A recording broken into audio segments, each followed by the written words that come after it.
Hello and welcome to another episode of our I Remember vlog. My name is Joseph.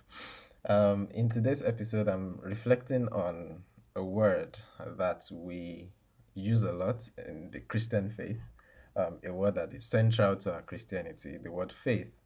But this time around, I'm reflecting on it from my mother tongue, Yoruba language. Faith is IGBAGBO in Yoruba, and the etymology of IGBAGBO, or the words that were brought together to form the word Igbagbo, is majorly two words with a prefix. The word gba and gbo. Gba is to receive something. If I say gba, that means I'm giving you something and I expect you to receive it, to own it, to accept it. And then gbo, of course, is to listen, to hear. Um, and that naturally brings to mind Romans 10:17. Faith comes by hearing, and hearing by the word of God.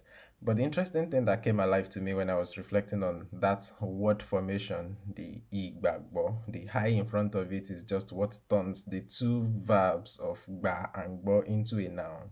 And so igbagbo is the act of receiving and hearing in a manner of speaking. But what fascinated me when I thought about how that became the word for faith is the ordering of those actions. I would have thought that it would make more sense, for instance, to say you hear it first and then you receive it. And that would be faith. Like you heard it and then you received it. You accepted what you heard. And so that's faith. But I find the ordering in terms of you accepting it and then hearing it quite interesting. Because then when you take that in context, what that's somewhat saying, or one of the inferences you could draw from that is faith becomes, first and foremost, you accept and receive the full package, and then you choose to continue to listen to that message. In other words, when we're talking, of course, in terms of the gospel, I'm just doing a bit of theologizing from that simple word that we've heard many times, used many times, but from a different language point of view. And so faith in that sense becomes, I accept the Lord, I accept Jesus's lordship over my life and the gospel that it brings. But I'm then going to spend the rest of my life to continue to listen, to hear what he's saying. And so faith becomes hearing and hearing, just like Romans 10:17 was saying. Faith comes by hearing, and hearing by the word of God, as though there is that necessity for a continuous hearing. You don't just hear it once, believe it, and have faith all figured out.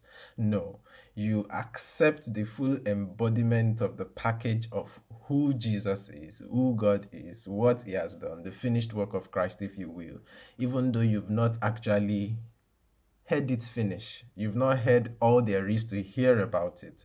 But then you spend the rest of your life hearing and hearing about his wondrous works, hearing about the things he's doing in the life of someone else that inspires you to trust him even more, to replicate such wonders in your life. And so faith is Igbagbo in the sense that first and foremost, I accept him. I accept his finished work. I accept all that he says he is, all that he is, all that he stands for.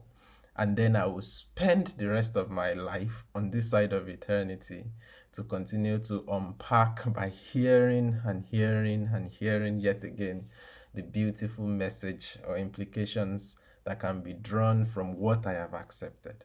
And so when someone else is coming with something that is supposed to shake me or make me waver, I'm standing on an unshakable ground because first and foremost, I've accepted the full package.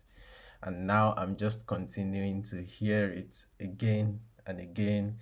When I read my devotional, when I read the scriptures, when I sit under someone's sermon, when I engage in a Bible study conversation, when I ask questions, that's me choosing to hear again and again what I have already accepted. Mugba, muangbo.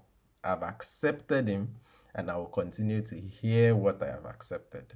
Because now I've owned it. I've owned it just as much as he has owned me.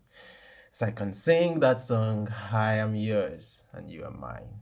And so that's faith from a Yoruba point of view. What's faith in your language? Let's talk about it. God bless you. Have a wonderful time. Bye.